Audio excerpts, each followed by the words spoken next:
இந்த சீசன்ல தீபக் உள்ள வந்திருப்பார் இல்லையா, அப்போ பார்வதி ஒரு பாட்டு பாட சொல்லியிருப்பாரு. என்ன பாட்டு அப்படின்னா, திருந்தாத ஜென்மங்கள் இருந்தென்ன லாபம், அந்த பாட்டை பார்வதியை பாட சொல்லியிருப்பாரு. அதுக்கான ரீசன் என்ன அப்படின்னு பாத்தீங்கன்னா, வெளியே இருந்து இந்த ஷோ அவர் பார்த்துட்டு தான் உள்ள வந்தாரு. உள்ள வந்துட்டும் பார்வதி என்ன பண்றாங்க அப்படின்றத பார்த்துட்டு, சரி இவங்களை வந்து கொஞ்சம் திருத்துற மாதிரி இந்த பாட்டு பாட சொன்னா, ஓ நமக்காக தான் இந்த பாட்டை பாட சொல்றாரு பொழுது, இனிமே நம்ம கொஞ்சம் ஒழுங்கா பார்த்து நடந்துக்கலாம் அப்படின்னு அவங்க நினைப்பாங்கன்னு நினைச்சுதான் அவர் சொன்னாரு.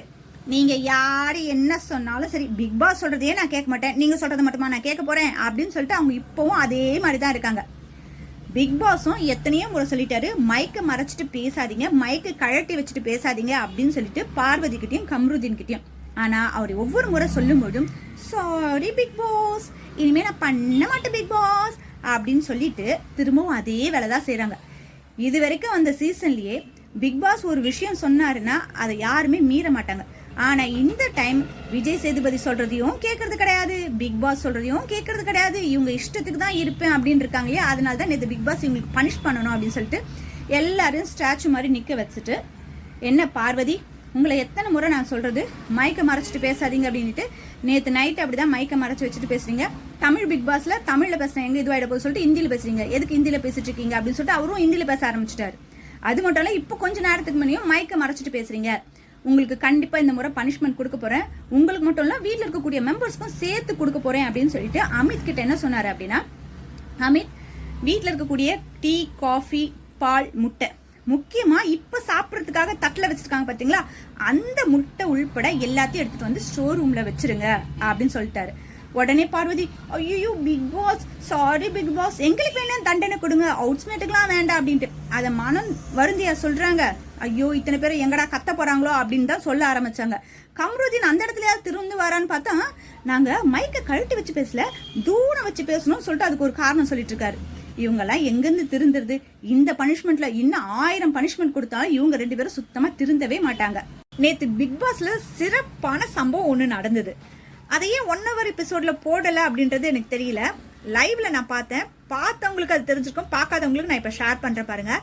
நேத்து வந்து பிக் பாஸ் வந்து கம்ருதீனும் பார்வதியும் இந்த மைக்கை மறைச்சிட்டு பேசுறது, அதை கழட்டி வச்சுட்டு பேசுறதுனால ஒரு பனிஷ்மெண்ட் கொடுத்துருப்பாரு. அதாவது பால் டீ காஃபி முட்டை இதெல்லாம் வந்து ஸ்டோர் ரூம்ல வச்சிருங்க அப்படின்னு சொல்லிட்டு. அந்த சமயத்துல வந்து விக்ரம் வந்து பார்வதி வந்து அசிங்கப்படுத்தணும் அப்படின்றதுக்காக தான் பார்வதிக்கு கை தட்டுங்க சொல்லி தட்டிருப்பாங்க. இதெல்லாம் நம்ம வந்து பார்த்திருப்போம். ஆனா இதுக்கப்புறம் என்ன பண்ணாங்க அப்படின்னா, பார்வதி தட்டுல எல்லா சாப்பாடெல்லாம் எடுத்துட்டு வந்து வச்சுட்டு அமித் பக்கத்துல வந்து உட்காந்துட்டாங்க. உட்காந்துட்டு என்ன சொல்றாங்க அப்படின்னா, என்னால எல்லாருக்கும் வந்து இது மாதிரி ஃபுட்டெல்லாம் கட் ஆகுது அப்படின்னு நினைக்கும்போது சாப்பிடவே தோண மாட்டேங்குது அப்படின்னு தட்டுல சாப்பாடு போட்டு எடுத்துட்டு வந்து உட்காந்து சாப்பிட்டுக்கிட்டே சொல்றாங்க. அவங்க என்ன தெரியுமா நினைச்சிருப்பாங்க, இப்படி சொல்லும் பொழுது அமித், ஏங்க நீங்க அப்படிலாம் நினைக்கிறீங்களா, அதெல்லாம் ஒண்ணும் இல்லை, இனிமே அது மாதிரி தப்பு மட்டும் பண்ணாதீங்க அப்படின்னு சொல்லுவாருன்னு நினைச்சாங்க. ஆனா பார்வதி இப்படி சொன்ன உடனே சாப்பிடாதீங்க அப்படின்னு உடனே பார்வதிக்கு ஷாக் ஆயிடுச்சு. ஆனா அந்த சீன் பாக்குறதுக்கு உண்மையிலே ரொம்ப நல்லா இருந்தது. சாப்பிடாதீங்க, நானா இருந்தா கூட இது மாதிரி பண்ணிட்டேன் அப்படின்னா கண்டிப்பா நான் சாப்பிட மாட்டேன் அப்படின்னு உடனே அவங்களுக்கு என்ன பண்றதுன்னே தெரியல. இது மாதிரி சொன்னதுக்கு அப்புறம் அடுத்து ஒரு வாய் எடுத்து வைப்பாங்களா? ஆனா நம்ம பார்வதியாச்சே, அதெல்லாம் அவங்க கேட்கவே மாட்டாங்களே, அது சொன்னா கூட பரவாயில்ல அப்படின்னு சொல்லிட்டு எடுத்து அந்த சாப்பாடை சாப்பிட்டுட்டு இருக்காங்க. இதுல வீட்டுல இருக்கக்கூடிய மெம்பர்ஸ்க்குலாம் இந்த பொருள் சாப்பிடுற பொருள் இல்லைன்னு சொல்லிட்டு இவங்க மனம் வருந்துறவங்களாம். இவங்களெல்லாம் என்னத்த சொல்றது சொல்லுங்க. ஆதிரை கூட சேர்ந்ததுனாலதான் அரோரா கம்ருதீனுக்கு எதிராக ஒரு சில விஷயங்கள்லாம் பேசிட்டு இருக்காங்க அப்படின்னு சொல்லிட்டு யோசனை பண்றாரு. அரோராவை தனியா விடக்கூடாது, நம்மளோட சேர்த்துக்கணும் அப்படின்னு சொல்லிட்டு அரோரா கிட்ட போய் பேசுறாரு. ஆதிரை கூட இனிமே சேராத, இனிமே நம்ம ரொம்ப ஃப்ரெண்டா இருந்து எப்பவும் போல நம்ம கேம் விளையாடலாம் அப்படின்னு சொல்றாரு. அவர் என்ன நினைச்சாருன்னா, கம்ருதீன் இப்படி வந்து சொன்னோன்னா அரோரா ஆதிரையோட பேசாம விட்டுருவாங்க அப்படின்னு நினைச்சாரு. ஆனா பரவாயில்ல, கொஞ்சம் புத்திசாலித்தனமா அரோரா என்ன பண்ணாங்க, கம்ருதீன் உன் விளையாட்டை நீ விளையாடு, ஏன் விளையாட்டை நான் விளையாடுறேன், நம்ம வெளியே போனதுக்கு அப்புறம் எதுவாக இருந்தாலும் பேசிக்கலாம் அப்படின்னு சொன்ன உடனே அந்த இடத்துல அவருக்கு என்ன பேசுறதுனே தெரியல. ஐயோ என்னடா இவ மாறிடுவான்னு பார்த்தா இவ இப்படியே இருக்காளே, இன்னும் நம்மள என்னென்னலாம் கேட்க போறாளோ அப்படின்னு நினைச்சிட்டு வெளியே வந்து உட்காண்டாரு.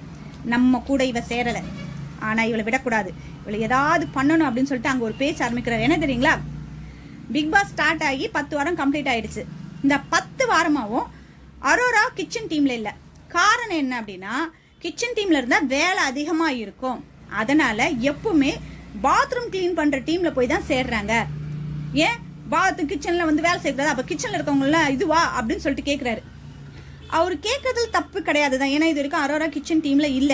ஆனா இது அவர் எப்ப தெரியுமா கேட்டிருக்கணும், இவ்வளோ நாள் அரோரா கூட சேர்ந்து விளையாடினார் பாத்தீங்களா இந்த 10 வாரம், அந்த 10 வாரத்துல அரோரா நீ ஏன் கிச்சன் டீம்ல வரல, அப்ப எல்லார்கிட்டும் சொல்லியிருந்தா பரவாயில்ல, கம்ருதீன் வந்து அவரோட கேம் நல்லா விளையாடுறாரு அப்படின்னு சொல்லலாம். ஆனா இப்போ அரோரா தன்னோட ஃப்ரெண்ட்ஷிப் வேண்டாம் அப்படின்ட்டாங்க, அவர் கூட சேர்ந்து விளையாடல அப்படின்ட்டாங்க. இப்போ கம்ருதீனுக்கு அரோரா மேல அவ்வளோ கடுப்பு. அந்த கடுப்பை எப்படி தீக்கிறது அப்படின்னு சொல்லிட்டு இப்ப வெளியே வந்து அரோராவை பத்தி இப்படி பேசிட்டு இருக்காரு. இதுக்கு ஜால்ரா போற மாதிரி பார்வதி என்ன சொல்றாங்க அப்படின்னா, ஆமா ஆமா அவனா பாத்ரூம் கூடவா சரியா கழுவுறா, அதையும் சரியாவே கழுவல அப்படின்றாங்க. இந்த வாரம் பார்வதி பாத்ரூம் கிளீனிங்ல தான் இருக்காங்க, இவங்களே சரியா கழுவல அப்படின்னு சொல்லிட்டு வியானா வந்து கேக்குறாங்க. அப்ப இவங்க ஏன் எப்படி வந்து அரோராவை சொல்ல முடியும்? இந்த வாரம் பிக் பாஸ் வீடு ஒரு நீதிமன்றமா மாறப்போகுது அப்படின்னு சொல்லிட்டு டாஸ்க் ஆரம்பிச்சாங்க. முதல்ல எல்லாருக்கும் ஒரு பேப்பர் கொடுத்து ஒரு 3 கம்ப்ளைண்ட் எழுதுங்க. அது வந்து பொது கம்ப்ளைண்டாகவும் இருக்கலாம், இல்லை உங்களுக்கு ஒரு அநீதி நடந்திருக்கு அப்படின்னு நீங்க நினைக்கிறதாக இருந்தாலும் கம்ப்ளைண்ட்ல 3 கம்ப்ளைண்ட் எழுதலாம் அப்படின்னு உடனே எல்லாரும் தனித்தனியா போய் எழுத ஆரம்பிச்சிட்டாங்க. யாரும் டிஸ்கஸ் பண்ணக்கூடாதுன்னு முதலே சொல்லிட்டாங்க. எல்லாரும் கம்ப்ளைண்ட் எழுதி முதல்ல கொடுத்துட்டாங்க.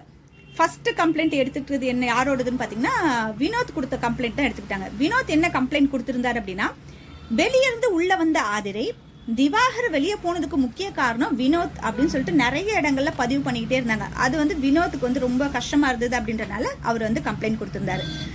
இப்போ வந்து நீதிமன்றத்துக்கு முன்ன போறதுக்கு முன்ன கம்ப்ளைண்ட் கொடுத்தவங்களும் சரி, கம்ப்ளைண்ட் யார் மேல கொடுத்துருக்காங்களோ அவங்களுக்கு பிடிச்ச மாதிரி ஒரு நபரை வந்து வக்கீலா செலக்ட் பண்ணிக்கலாம் அப்படின்னு சொல்லும்போது வினோத் வந்து விக்ரம செலக்ட் பண்ணாரு வக்கீலா. அதே மாதிரி ஆதிரை வந்து அரோராவை வக்கீலா செலக்ட் பண்ணாங்க. அதே மாதிரி வினோத் வந்து ஜட்ஜா அமித்தை செலக்ட் பண்ணாரு, ஆதிரை வந்து திவ்யாவை செலக்ட் பண்ணாங்க. சரி, இத்தனை வாரம் மாதிரி இந்த வாரமும் நல்லா சொதப்ப தான் போறாங்க, சண்டை போட்டுக்க போறாங்க அப்படிலாம் நினைச்சோம். ஃபர்ஸ்ட் கேஸ் உண்மையாலுமே ரொம்ப நல்லாவே வாதாடினாங்க. அரோரா கொஞ்சம் கொஞ்சம் காமெடி பண்ற மாதிரி இருந்தாலும் விக்ரம் எல்லா பாயிண்ட்ஸுமே வந்து பாத்தீங்கன்னா கரெக்டா தான் எடுத்து வச்சிருந்தாரு. அதுல வந்து அமித் கொடுத்த ஜட்ஜ்மெண்ட் வந்து பாத்தீங்கன்னா வினோத்துக்கு ஃபேவரா தான் கொடுத்தாங்க. ஏன்னா திவாகர் வெளியே போனதுக்கு வினோத் காரணம் கிடையாது அப்படின்னு சொன்னாரு.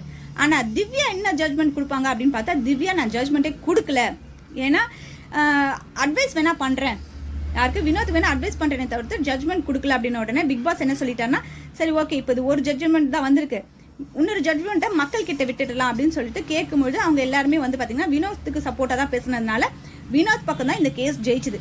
நேற்று வரைக்கும் வந்து பாத்தீங்கன்னா இந்த நீதிமன்றம் அப்படின்றது பார்க்கறதுக்கு ரொம்ப நல்லா தான் இருந்தது. இனி வரக்கூடிய கேசஸ்லாம் எப்படி இருக்குன்றதை நம்ம பார்ப்போம்.